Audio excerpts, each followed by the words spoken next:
Bonsoir, bonjour, très chers Camerounaises et Camerounais, mes chers compatriotes. Vous savez, en 2018, octobre 2018, le président élu du Cameroun, son Excellence Kamto Maurice, alias le Sage, a lancé la résistance camerounaise. Une résistance qui était un impératif et qui reste et demeure un impératif. Il fallait la lancer, cette résistance. Car aucun peuple ne se libère sans la lutte. Aucun peuple ne se libère sans la résistance. Il faut noter que l'ancien opposant, John Fundi, avait tué la résistance camerounaise dans les années 90. Donc après le hold-up électoral de 1992, le hold-up électoral du tyran Paul Biya, John Fundi avait fini par se faire corrompre. Raison pour laquelle, en 2008, il n'a rien engagé afin d'empêcher la modification de notre constitution. Donc pour la première fois dans l'histoire du Cameroun, on a un opposant capable de se battre pour les droits des Camerounais. Il faut donc qu'on se pose des questions. Que peut-on reprocher concrètement au président élu, son Excellence Kamto Maurice alias le Sage? Que peut-on lui reprocher, que ce soit au niveau de son programme politique, que ce soit au niveau de son comportement?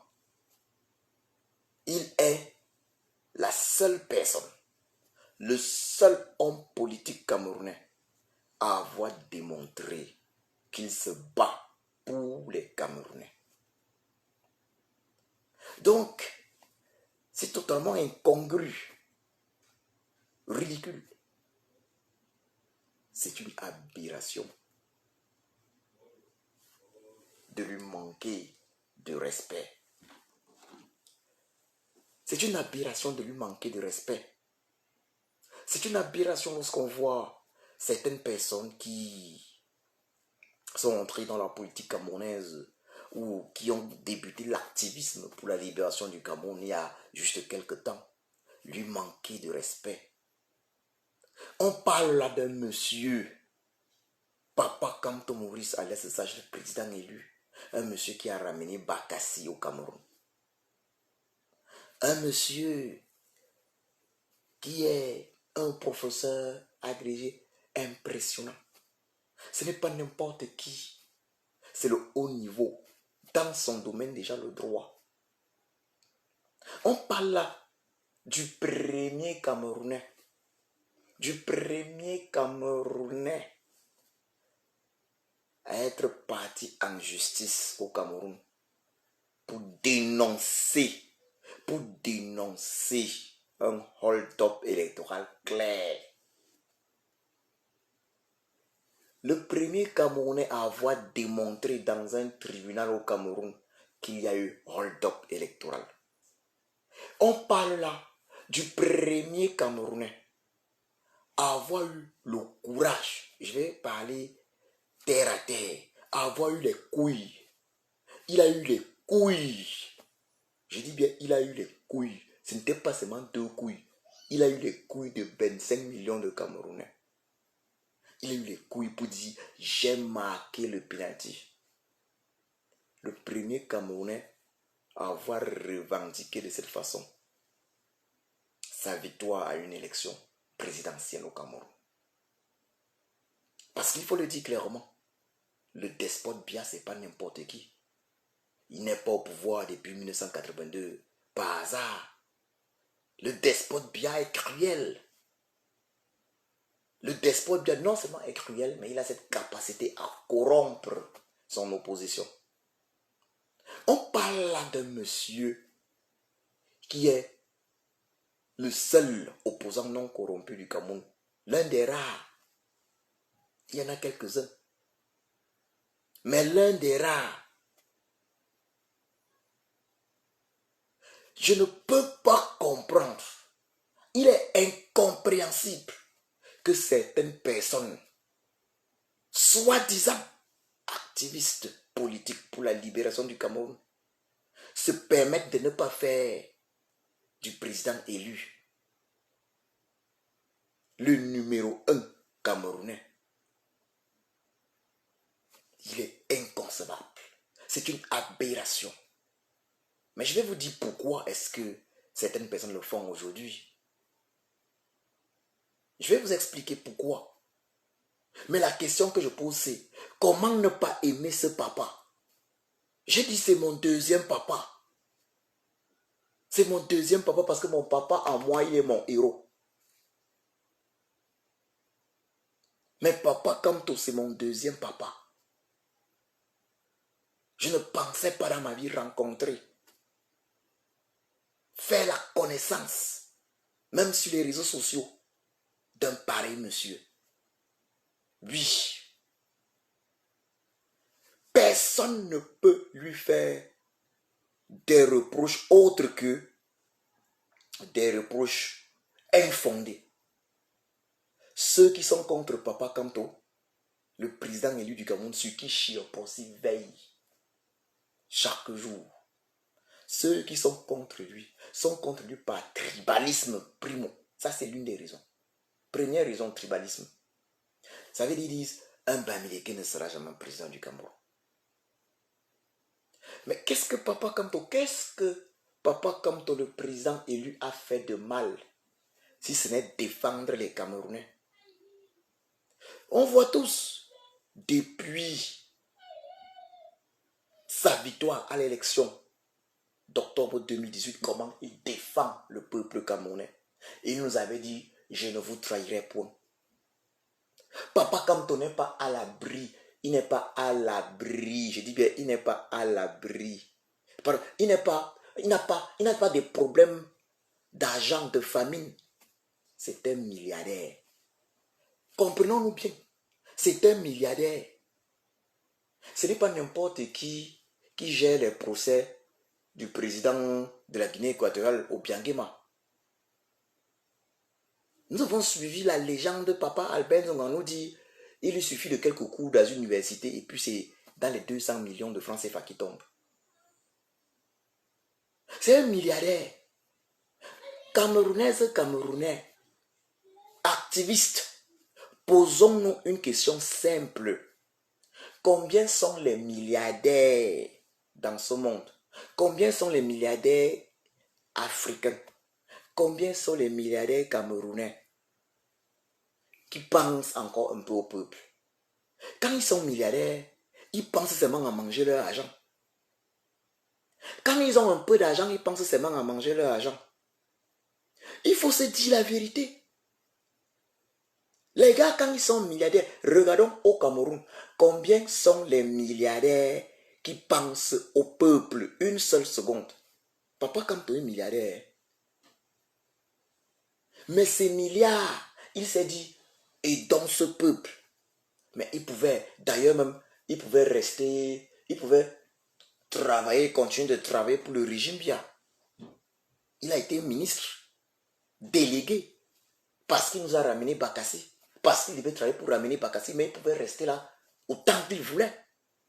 Mais il a démissionné.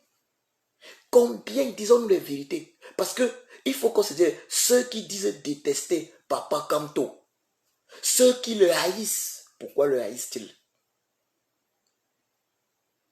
C'est la meilleure chose. Papa Kamto, le président élu, Papa Kamto, alias Sage, c'est la meilleure chose qui soit arrivée au peuple camerounais. Quand j'étais tout petit, on m'appelait le chairman. On m'appelait le chairman parce que je supportais John Frundi. Je supportais John Frundi par tous les moyens. Je supportais John Frundi par tous les moyens. Certains ont même détesté mes parents parce qu'ils s'étaient rendus compte que leur fils ne parlait que de John Frundi partout, à gauche, à droite. On m'appelait le chairman quand j'étais petit.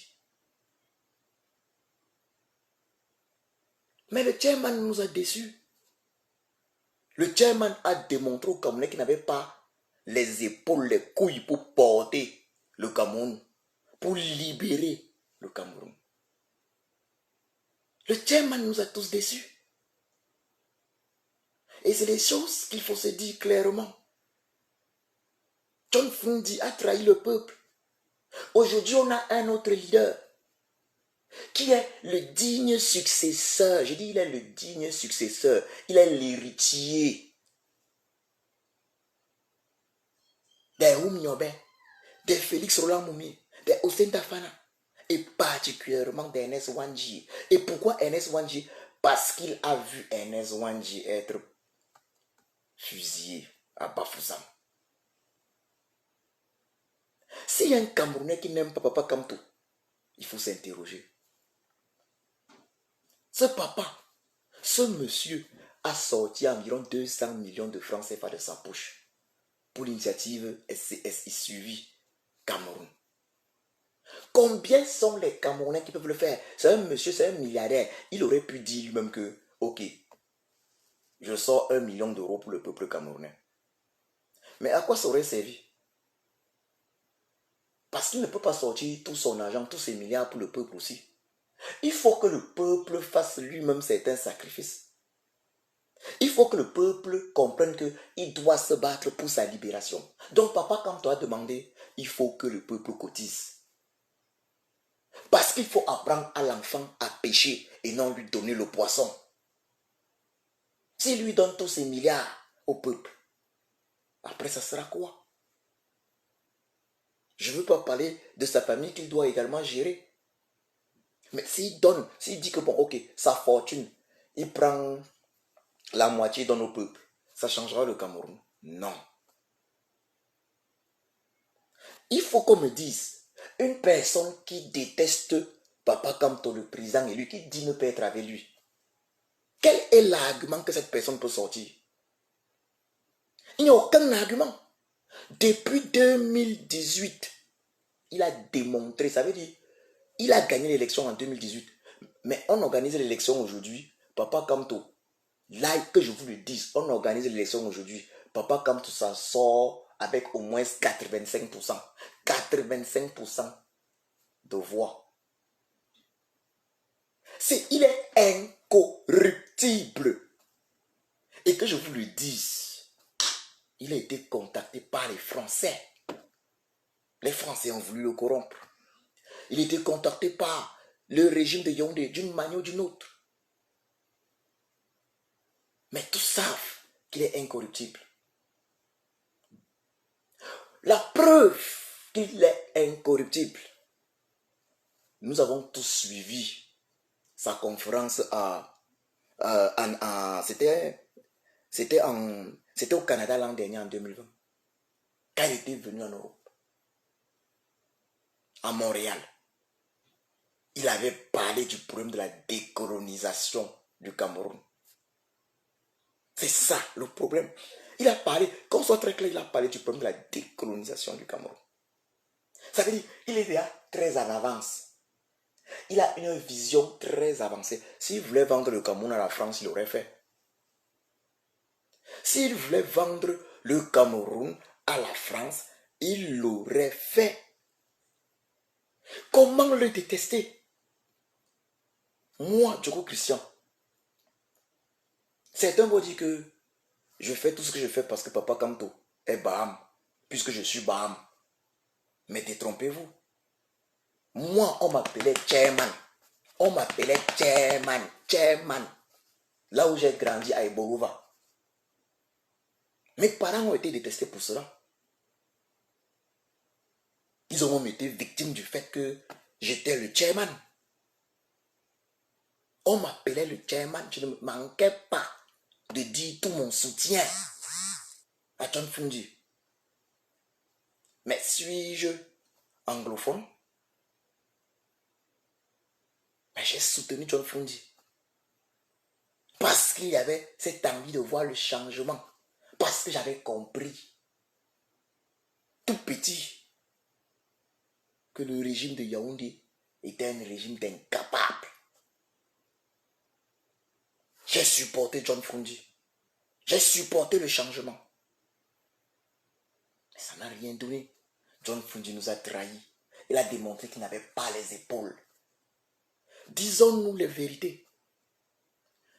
Disons-nous les vérités vivantes. Qui d'autre, quel autre Camerounais a le profil de Papa Kamto? Je ne parle pas seulement de son profil académique. Je ne parle pas seulement du fait qu'il ait ramené, il faut le dire clairement, il a ramené Bakassi au Cameroun. Et on sait comment il avait fait. Parce que Joseph Ouna était celui qui était chargé de le faire à la base. Mais la seule chose positive que le despote Paul Biya ait eu à faire, c'était d'enlever l'affaire Bakassi des mains de Joseph Ouna pour remettre au président élu, son excellence Kamto Maurice alias Le Sage, qui directement a réduit le budget, qui a réduit de façon drastique le budget qu'utilisait Joseph Ouna. Ceux qui détestent Papa Kamto ne le détestent pas parce qu'il est mauvais pour le Cameroun, mais ils le détestent parce qu'il est mauvais pour leurs intérêts égoïstes à eux. Ils le détestent parce qu'il est mauvais pour leurs intérêts égoïstes à eux. Il n'y a aucune raison de détester Papa Kamto. C'est l'homme politique camerounais qui a le plus grand. Ça veut dire, s'il faut regarder son carnet d'adresse, c'est le numéro 1. S'il n'avait pas ce carnet d'adresse, il serait en prison probablement jusqu'à aujourd'hui. Nous, de la diaspora, on a fait ce qu'on pouvait. Mais il ne faut jamais qu'on oublie que le carnet d'adresse de Papa Kamto a parlé. Nous, on a apporté notre contribution. Mais il y a la contribution, ça veut dire, il y a l'homme. L'homme Kamto Maurice, le sage. Son carnet d'adresse a parlé. Tous les avocats de ce monde. Mais sa place était restée vacante là. Il était en prison, mais sa place est restée là, vacante. À la Cour pénale internationale de justice.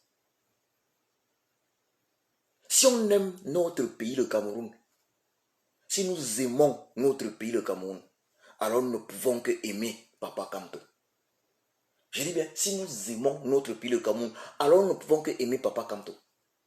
Parce que il n'y a pas un autre Camerounais qui ait son profil pour mieux diriger le Cameroun. Je dis, il n'y a pas un autre. Citez-moi un Camerounais, qu'on soit sérieux. Disons-nous les vérités vivantes. Citez-moi un Camerounais qui ait le profil pour être président de la République du Cameroun et nous sortir du trou où on est. Citez-moi un seul Camerounais. Un seul Camerounais que lorsqu'il va se lever, il va parler avec les dignitaires de ce monde. Les gens vont écouter. Vous avez vu une photo où on montre comment Paul Kagame parle avec Emmanuel Macron? Mais on voit le respect malgré tout chez Emmanuel Macron. Même si la France est une habituée des coups bas, elle peut te montrer le respect comme elle avait fait, il faut le dire clairement, avec Mohamed Kadhafi, est assassiné le lendemain. La France sait le faire. Elle peut te montrer le respect comme elle avait fait à l'époque avec les Jean-Jacques Dessalines. À un moment donné, elle était obligée de négocier avec Jean-Jacques Dessalines et Toussaint Louverture. C'était Napoléon, l'histoire de Haïti, avant de les faire tuer par la suite. Donc, cette France-là ne peut pas parler au Cameroun de Papa Kamto comme elle parle au Cameroun du meilleur élève de la France, le despote, le tyran Biya, Paul. Donnez-moi une seule raison.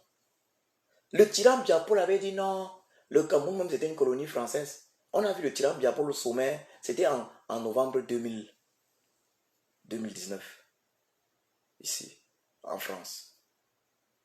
On avait vu comment Biya Paul avait réagi.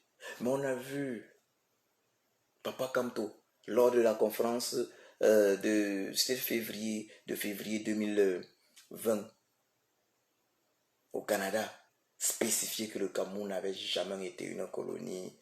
Voilà. Le Cameroun n'a jamais été une colonie allemande. Nous parler du problème de décolonisation. Qu'on se dise les vérités. Comment quelqu'un peut être contre ce Messie du Cameroun? Il faut qu'on se dise la vérité. Si nous perdons Papa Kamto, qu'on se dise la vérité, c'est que c'est ce qu'on appelle une malédiction pour nous. C'est que c'est une malédiction pour nous. Si nous le perdons, c'est une malédiction pour nous. Et si nous le perdons, ce serait seulement parce que nos cœurs sont trop impurs. Et que Chiapossi a dit, vous êtes encore trop impurs, vous ne méritez pas l'homme là. Ce serait une malédiction pour nous, pour nos enfants. Parce que des hommes comme Papa Kamto, il faut au moins 50 ans. Regardez, il est l'héritier. Il a vu Ernest Ouandji être fusillé. Et si on veut voir le Cameroun, depuis Ernest Ouandji, il a fallu attendre Papa Kamto. Ernest Ouandji a été fusillé, je pense que c'était en 72. Si je ne m'abuse. Depuis Ernest Ouandji jusqu'à aujourd'hui. Qu'on se dise les vérités. Ceux qui disent que Papa Kamto n'est pas leur leader, et ils disent qu'ils veulent libérer le Cameroun, qui n'est pas le leader de la résistance camerounaise. Qui a lancé la résistance camerounaise? Qui a fait comprendre aux Camerounais qu'ils avaient le devoir de résister après le énième hold-up électoral lors d'une élection présidentielle? Il faut dire la vérité. Qui d'autre que Papa Kamto, que le président élu? Qui d'autre a donné le courage aux Camerounais? Aujourd'hui, on voit les Camerounais parler un peu partout. Avec courage. Mais c'est Papa Kamto qui leur a donné ce courage-là. Papa Kamto leur a donné ce courage. Si Papa Kamto n'était pas un papa avec un courage de... Mais ce que les gens comme Atangandji l'auraient effrayé avec leurs yeux. Ce que Atangandji aurait effrayé Papa Kamto avec ses gros yeux. Papa Kamto devait dire, je laisse moi ça, je me concentre, j'ai mes petits milliards déjà, je travaille, pourquoi est-ce que je vais me casser la tête pour ce peuple qui ne veut même pas se lever? Il faut qu'on se dise la vérité. Comment quelqu'un peut être contre Papa Kamto? Et plus grave encore, comment quelqu'un qui dit être un activiste pour la libération du Cameroun peut être contre Papa Kamto? Toute résistance a besoin d'un leader. En 2008, si nous avions eu un leader, si Frundi avait joué son rôle, notre constitution n'aurait pas été modifiée. Je rappelle qu'en 2008, j'ai enregistré des manifestations à Bonn, en Allemagne, parce qu'il faut le dire clairement, l'ambassade du Cameroun en Allemagne à l'époque était à Bonn. J'ai enregistré des manifestations. Je n'étais pas militant du SDF. Je ne l'ai jamais été. Mais j'ai collaboré avec les militants du SDF de l'époque afin de manifester pour dénoncer les massacres du régime lors des émeutes, lors des soulèvements, lors des manifestations populaires de février 2008. J'avais enregistré une manifestation afin de dénoncer la modification illégale de la constitution camerounaise par le despote Biya-Paul en 2008. Si on avait eu un leader comme Papa Kamto, il n'y aurait jamais eu cette modification illégale de notre constitution. Il n'y aurait jamais eu ça. Donc, la chose que moi, je reproche à Papa Kamto, moi, Djoko Christian, c'est d'être vraiment entré en politique un peu tard. S'il était entré en politique, véritablement, en 2007, ce qu'aujourd'hui, depuis longtemps, on ne parle plus du régime Biya. Mais Chiapossi a voulu que les choses se passent autrement. Je précise pour ceux qui ne savent pas ce que signifie Shioposi. Shioposi dans ma langue maternelle en romala. Le Baham signifie celui qui est au-dessus de tous les hommes. Donc en français, Dieu. Shioposi a voulu que ça se passe autrement. Probablement parce que nous n'étions pas encore prêts. Le peuple quand même n'était pas encore prêt. Nos cœurs, je précise bien nos cœurs. Et quand je parle de nos cœurs, il faut que je le dise clairement. Je parlais ici des activistes. Ou bien plutôt de ceux qui en réalité sont contre le président élu aujourd'hui, ou bien contre la résistance, par haine, soit par découragement, soit parce qu'ils sont liés à de mauvaises amitiés, ou même par trahison. Ouais, la trahison. Vous savez, en 2018, plusieurs Camerounais sont entrés dans cette résistance. Papa Kamto a lancé la résistance et les Camerounais sont entrés. Et il faut le dire clairement, les Camerounais, dans leur majorité, espéraient que cette résistance devait être rapide. En fait, ils n'avaient pas compris le mot résistance. Ils avaient pensé à une course de vitesse. Ils se disaient, en 6 mois, c'est terminé. Mais ça n'a pas été le cas. Plusieurs sont entrés dans cette résistance avec des agendas personnels, malheureusement.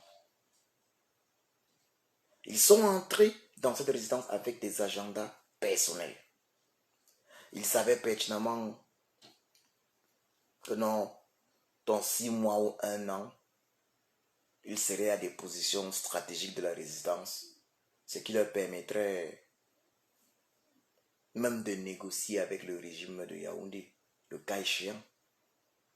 Je précise bien, même de négocier avec le régime de Yaoundé, le cas échéant. Et en cas de victoire concrète du président élu du Cameroun, son excellence Kamto Maurice Alias Sage, d'être bien positionné. Donc c'est de ça qu'il faut parler. Ils sont nombreux qui ont pris des positions dans cette résistance. Pas amour pour le peuple, mais parce qu'ils avaient un agenda personnel. Il leur fallait être au sommet. Il leur fallait occuper certaines positions. Et je leur ai dit, afin de pouvoir négocier le moment venu avec le régime de Yaoundé, au cas où le président élu du Cameroun, son excellence Kamto Maurice, alias le Sage, n'accéderait pas au pouvoir. Ou plutôt, d'obtenir de bonnes positions auprès du côté du président élu, son excellence Kamto Maurice alias le Sage, au cas où il prendrait le pouvoir. Vous comprenez déjà que à ce niveau, il y a un problème. À ce niveau, il y a un problème. Et du coup, puisqu'on est en résistance, on combat quand même un régime vieux d'au moins 40 ans. Le président élu n'a pas encore pu avoir accès à ses fonctions. Et du coup, il y a ce découragement chez ceux-là qui, en soutenant à l'époque le président élu, avaient espéré qu'il aurait accès rapidement au pouvoir. Mais ils avaient évidemment une deuxième alternative, c'était au cas où il n'y a pas cet accès au pouvoir, négocier avec le régime de Yaoundé. Et c'est ce qui se passe. Ils sont malheureusement nombreux qui ont sombré de la sorte. Ils sont nombreux qui ont sombré ainsi. Ils sont nombreux qui n'avaient pas les épaules pour supporter la résistance, qui n'avaient pas la carrure. Ils sont nombreux qui avaient des difficultés dans leur vie personnelle. Tout le monde a des difficultés dans leur vie personnelle, mais qui avaient des difficultés dans leur vie qui ne leur permettaient pas de mener un tel combat sur le long terme. Des difficultés qui ont fragilisé ces personnes et certains d'entre eux ont cédé à la pression du régime Biya. D'autres, par haine, ça veut dire, quand je parle de haine, ça veut dire parce qu'ils sont en désaccord avec certains activistes, parce qu'ils sont en désaccord avec certaines personnes, estiment du coup qu'il faut être contre le président élu. Vous comprenez? Ils sont nombreux les activistes qui, il faut le dire clairement, qui sont sans personnalité. Ça veut dire, ils ne font pas des analyses personnelles propres. Ils ne font pas des analyses personnelles. Ils sont des suiveurs. Si un activiste d'un groupe a dit ceci, sous prétexte qu'il soit leader, alors ils le suivent aveuglément. J'ai personnellement renoncé à faire partie d'un quelconque groupe d'activistes. J'y ai renoncé depuis c'était fin 2020. Que dis-je, depuis fin février 2020. Parce que j'avais fait le constat que certaines personnes ne voulaient pas accepter que dans tous les groupes d'activistes, qu'il y avait de très bons activistes partout. Certaines personnes considéraient les éléments de d'autres groupes activistes comme étant des ennemis. Je peux vous le dire clairement. À l'époque, j'ai été agressé par des membres de ma propre, ça veut dire, du groupe où j'étais, parce que j'avais fait un direct pour demander aux activistes de s'unir. Donc, imaginez un peu ça. J'avais fait un direct pour demander aux activistes de s'unir. Donc, les activistes étaient tombés dans la haine. Et souvent, j'ai parlé de haine. Ils sont nombreux les activistes qui ont excellé dans la haine. Ils ont excellé dans la jalousie, le défi. Chacun veut être devant, en oubliant le Cameroun. Il faut le dire clairement au peuple camerounais aujourd'hui. Le gros problème de cette résistance, l'un des gros problèmes de cette résistance, parce que cette résistance, le régime de Yaoundé était moins efficace pour créer des problèmes à cette résistance que l'ego des activistes. Chacun a voulu être devant. Et cette haine-là qui consistait à vouloir détruire l'autre activiste qui pourtant mène également le même combat. Vouloir détruire l'autre activiste parce que il faut être mis en avant. Et comme je le disais tantôt, nombreux sont ceux qui veulent être mis en avant. Simplement, il faut le préciser, ils veulent être mis en avant simplement parce qu'ils veulent être en position de pouvoir négocier, que ce soit avec le régime de Yaoundé ou que ce soit avec le président élu le moment venu. Mais nombreux sont ceux qui négocient aujourd'hui avec le régime de Yaoundé. Ils ont été mis en avant, mais certains parmi eux négocient avec le régime de Yaoundé puisqu'ils ne voient pas pour l'instant la victoire du président élu. Certains parmi eux d'ailleurs n'ont pas d'autre choix que de rester dans ces groupes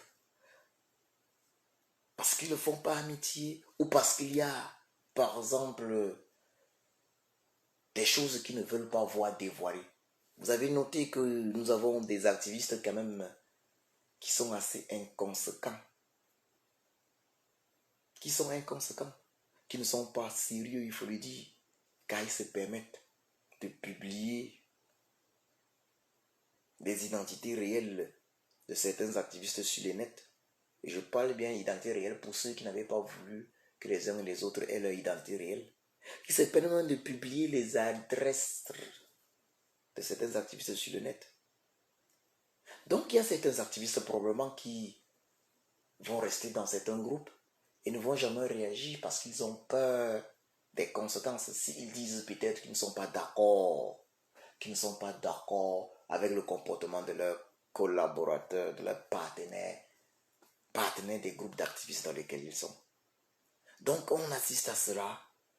Certains activistes sont pratiquement obligés de subir, de supporter ce que leurs collègues font, ce que leurs partenaires font, pas parce qu'ils sont d'accord, mais parce qu'ils ont peur de représailles. Ils ont peur de représailles, ils ont peur d'être détruits. Ils ont peur qu'on leur dise, terminer le combat pour toi, on va te détruire. Ou plutôt, ils sont très souvent également très subjugués par leurs partenaires ou par leurs leaders, les leaders de leur groupe. Pour eux, les leaders de leur groupe sont parfaits.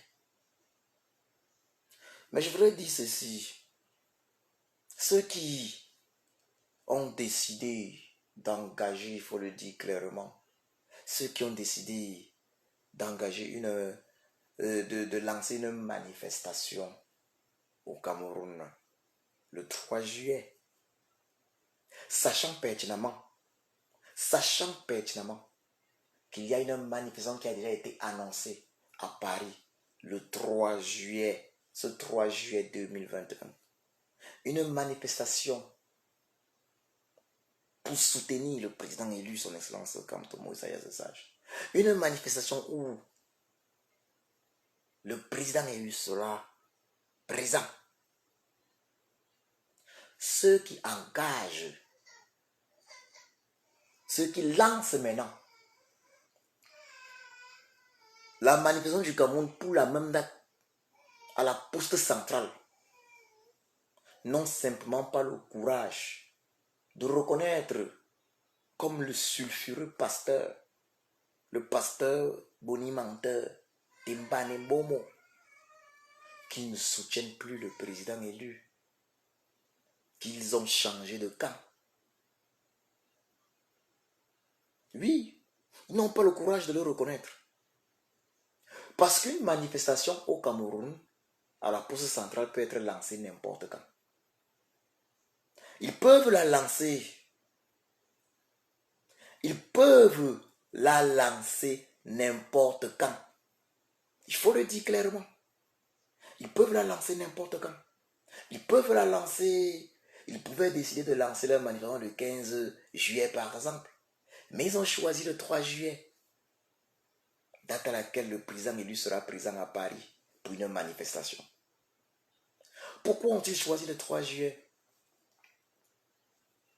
Pour embrouiller le peuple. Au lieu de mobiliser pour la venue du président élu à Paris, les gens seront embrouillés entre mobilisation pour la manière à la poste centrale. Mais ce qu'ils oublient, c'est que ce sont les manifestations de la diaspora qui donnent le courage aux Camerounais de l'intérieur. Ce sont les actions des activistes de la diaspora, par exemple le chassement du despote Biya de Genève, qui ont donné plus de courage encore au peuple camerounais, aux Camerounais de l'intérieur. Vous ne pouvez pas décider de lancer une manifestation au Cameroun le même jour où le président élu est ici. Il y a donc cet esprit d'égoïsme, de jalousie.